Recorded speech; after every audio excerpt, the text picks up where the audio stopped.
There's been a lot of discourse about Starfield, both critical and complimentary. But how much of that criticism is just because it's not the game those people had assumed it would be? And what if any criticism is actually warranted? My name's Dead Leader, and not only am I a massive Bethesda fan, but I also work in game development and create content for space sim games like Star Citizen. I've been playing Starfield since early access, and since that time, I think I've learned that the real question that needs to be discussed isn't just what Starfield is, but more what Starfield isn't. There's only going to be a small spoiler about the end game near the end, but I will save it for the very last and give you plenty of warning beforehand if it's something you're actively avoiding. Alright, let's jump into it. I'm going to need to break this video down into sections. There's many things to be critical about Starfield, but I want to start off by saying that ultimately, I'm a fan of the game. I've really enjoyed Starfield so far, and I think it's a natural progression for Bethesda. It's got Fallout sci-fi type stories and gameplay mixed with the mythical and magical aspects of the Elder Scrolls series.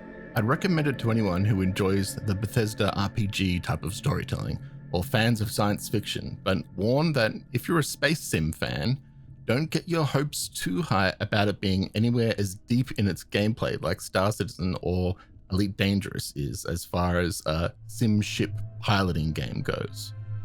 Now that's out of the way, here's my thoughts on what Starfield isn't and why there's been seemingly such a diverse amount of opinions on what it actually is. In the past, I've made a video before where I talked about in-game development, how there's an art to hiding a game's limitations, to where you can fit a load screen into a game where it won't affect the player's suspension of disbelief. And the phrase suspension of disbelief is one that's going to come up a bit and is very important when it comes to Starfield and the way it was designed. That video though was about how Star Citizen refuses to employ an industry standard trick of hiding a load screen in its in-game elevators.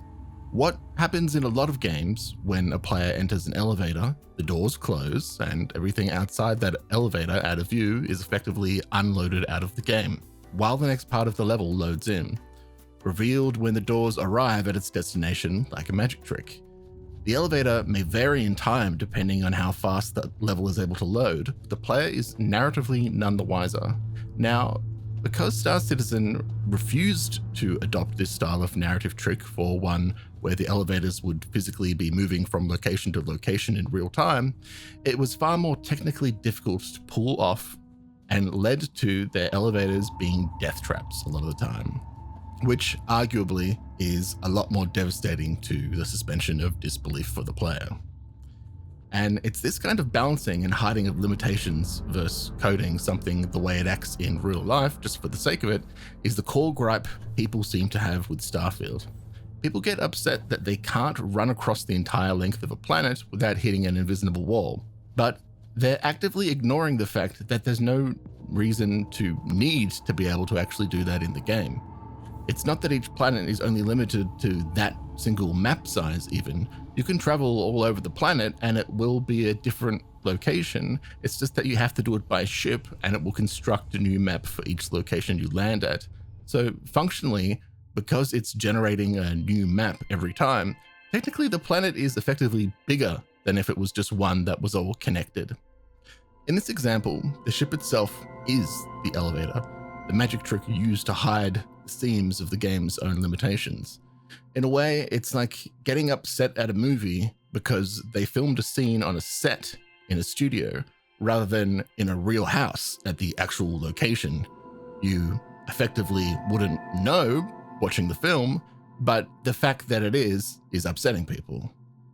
Sure, we know you can't travel all the way around the planet by foot, but through the mechanics employed in the game design, there's no way your suspension of disbelief would be shattered by normal gameplay unless you were looking for it. At the start of the video, I mentioned a warning to fans of the space sim genre, and that's because with games like No Man's Sky and Star Citizen out there that offer a seamless flight experience through space all the way to landing anywhere on a planet, spaceflight in Starfield I describe as like being in a fishbowl. The only time you ever can actually fly your ship is directly above a planetary body or moon. You load into the space above a planet, and the game will give you a sand castle or other distraction, maybe a treasure chest and another goldfish to play with if you choose, but you can never leave your fishbowl. Outside of playing with the toys in the fishbowl, you can only either choose to land on the planet with a cutscene or fast travel to another themed fishbowl. This upset a lot of fans of the space sim genre, where the majority of the fun is derived from the piloting of your craft through space in a believable and detailed manner. But Starfield has made an obvious effort to remove anything that might slow the game down for the average gamer to keep the action and story moving along. Starfield instead opts for cutscenes and sprinkling enough story-driven gameplay here and there to approximate the feeling of doing those things, instead of having to make the player actually do it. I personally wish Starfield was more space sim-like, but it makes sense. It's an RPG, not a space sim. And where games like Star Citizen can have a lot of those space sim mechanics working quite well, when they do work, it does a terrible job at actually giving its players any missions, story, or gameplay outside of those space sim mechanics to mess around with. In games like Star Citizen, when you fly to the other side of space or even catch a tram to a city, it's all in real time, and for the casual gamer, asking them to sit there quietly twiddling their thumbs for 10 minutes just to be able to continue playing the game is often the first big hurdle keeping people from enjoying a game. I just wish that they at least made the piloting and crewing of your ship feel more important. You can make a massive ship with heaps of facilities for a crew, but it's impossible to actually tell the difference a crew member makes on your ship.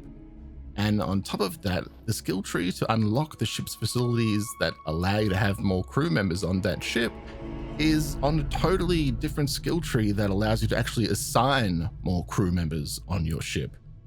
The facilities you attach to your ship don't actually affect any performance of the ship. Installing a 3x1 engine bay does the same thing as a 3x3 storage area or mess hall, in that they all do nothing other than make your ship larger in size and harder to get in and out of on foot. It feels like a massive missed opportunity to not have specific crew members gain certain benefits from flying in a ship with the right amenities. That, coupled with a limited use of your ship outside of the fishbowl, makes it all ultimately feel a bit inconsequential outside of cargo storage size and combat ability. Building outposts in Starfield is an odd one. It's a cool idea on paper, being able to build bases on planets that you find to harvest local resources and ship them throughout the system to craft and upgrade items and gear. But you don't need any of that. Any resources you may need to construct items or upgrades can all be bought from the store, and for pretty cheap too. I'd often find myself trying to build an outpost to help with getting a bunch of resources, only to find I needed to just go buy a bunch more resources from the shops to build the outpost itself than was needed for the initial upgrade. Not only did it force me to just buy way more resources, it also required me to invest skill points to unlock the outpost structures I needed, and then spend more resources again that I needed to buy just to research them after I'd unlocked them with skill points. Also, I could finally spend even more resources to build the actual thing itself. Granted, once you've unlocked and built a few outposts, it made unlocking the rest easier, but if I just hadn't done any of it and bought the resources when I needed them, I would have spent a fraction of the time and money and skill points doing it. Functionally, the only purpose of creating outposts is to create XP or money farms to effectively exploit the game's mechanics to power level your character, which is the drive to actually play the game in the first place.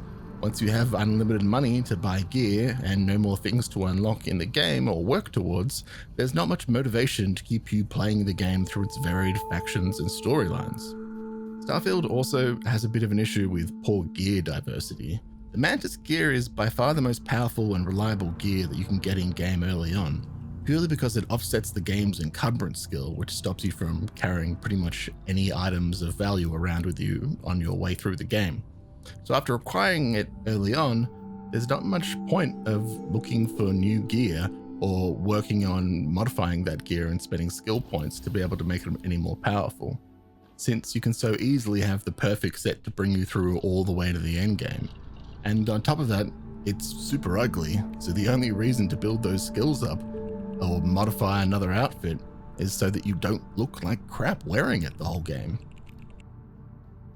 Starfield essentially has Dragonborn-like powers in-game, but at no point do you ever have a functional reason or need to acquire them. A good RPG, classically, will make the world that you can explore only as much as your ability will allow you to, and it's not until you gain a new power or tool, such as the hook shot in the Zelda games, that it allows you to begin exploring whole new areas of the game and look at problems you previously faced with a new outlook of how you could solve them. These abilities usually drip-fed to you as you play through the game, as to continually give you something new to award you with for completing a difficult trial of some sort. But Starfield doesn't care about these things really at all. Every temple you gain a new power at is just a fast travel and a walk away. You float around for a little bit, and after a few seconds, you have the power. The powers fall into a few categories: control powers like slow time or force push, or utility powers like seeing living things through walls or make a crop node refresh crops for some reason, and combat powers like fireball or delete oxygen from the room, none of them which are more powerful than just shooting an enemy with your bullet. But at no point was I ever like, ooh, wow, I could finally do such and such now. I would test the power out once and would pretty much just leave a control power like slow time or make people float equipped for times when I have a lot of enemies around. And other than collecting them for collecting's sake, there really was never a reason to bother with any more of them, since your weapons and armor usually had better abilities built into them most of the time anyway. There's a sense that they just added a bunch of random powers for no particular reason other than that they could do it, and then they add a little sparkle wobbly effect to it and called it a day. Okay, that ends the spoiler-free segment of this video. The next section will contain spoilers to do with what happens at the end of the main questline. So if that's something that you want to avoid, click away now, and I'll catch you another time. But if you've played through the main questline, or you don't care about the function of what happens at the end, let's kick on right about giving the others time to open the tab and click pause now. So I was very curious about Bethesda's comments on that the game only really starts once you've finished the main questline. And as I made my way through it, I had kind of already predicted what was going to happen by those comments alone. So to recap, in the main questline, you search for the meaning of unity, only to discover it's a means to travel to multiple dimensions. You leave the world and possessions behind, but retain your skills, traits, research, and this is where you learn why it's been so hard to pad out your skill tree this entire time. Because we're supposed to embark on the New Game Plus, playing the game again, but in the skin of the multiverse story narrative. Initially, I was like, oh, cool. They're going to change heaps of things with the story within the different factions, and the challenge is going to get instrumentally harder and more complex with the decisions I make each universe. But then I do it and find out that no, other than getting a new suit and spaceship, the game has literally just reset the quest progress. The only narrative difference is that other than being able to skip the Constellation questline, you can sometimes have the dialogue option of Starborn, where you just say something quippy like, "Any bets this won't end well," to which literally no character gives a shit about and ultimately affects nothing. It was at this point I realized that because of this repeat gameplay, there's certain aspects of how you interact with NPCs and storylines in this world that makes anything you do really lack consequence. Most dialogue options actually don't matter. They're just different difficulty levels you need to pass with RNG to complete. It doesn't matter having to listen to their story or learn a character's motivations to pass persuasion checks. Just click the easiest to pass persuasion option and say the same stock standard lines and I'd pass every time. I've convinced so many people to essentially kill themselves just by saying, "Come on, man, I know you'd want to help me out if you could," over and over and over. Bethesda even said they made it so that if you broke the law or did something a companion didn't like, then it's fine. They'll always come back around and forgive you and have no negative repercussions for your actions. It feels like a real missed opportunity to do the opposite and be able to have your actions affect things in such an unforgivable way that the entire balance of the settle systems shifts, in such a tectonic way that you'd be clawing at the chance to try things in an entirely different way than how you played it the first time, making the only way you can participate in all the possible quest lines by passing through Unity again and again and again. And as it stands, you could play through all faction quest lines with no problem in one universe, making the mechanic functionally useless. The only purpose to pass through Unity is to keep playing the same story enough to actually give you enough skill points to negate some of the game's more painful mechanics like encumbrance and limited crew member numbers, and also explains why all the space powers felt so useless, as you need to collect them multiple times to level them up in each universe as to be anywhere near useful.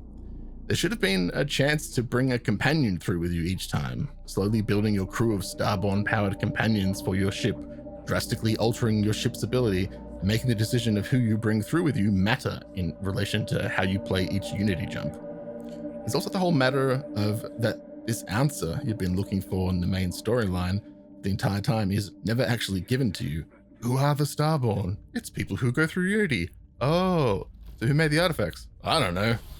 Well, that's not really a satisfying answer. That's just a narrative plot for the New Game Plus mechanic. So yeah, that's my take on Starfield. Ultimately, it's a fun game and worth your time, but I don't think the major complaints people have over the game are really that important to whether if you're going to enjoy it or not. To me, it's how they implemented the New Game Plus, which I felt most lacking. And that's mostly because they really had an opportunity to do something radical with the concept they themselves set up for, but confusingly didn't follow through with enough in my opinion. This all being said, there's no way I've made it through every option in the game yet, and there's always potential for future DLCs or even the modding community to step in. So let me know in the comments below if you think I'm right or wrong, and of course like and subscribe if you think I deserve it. My name's Dead Leader, and I'll see you out there in the verse.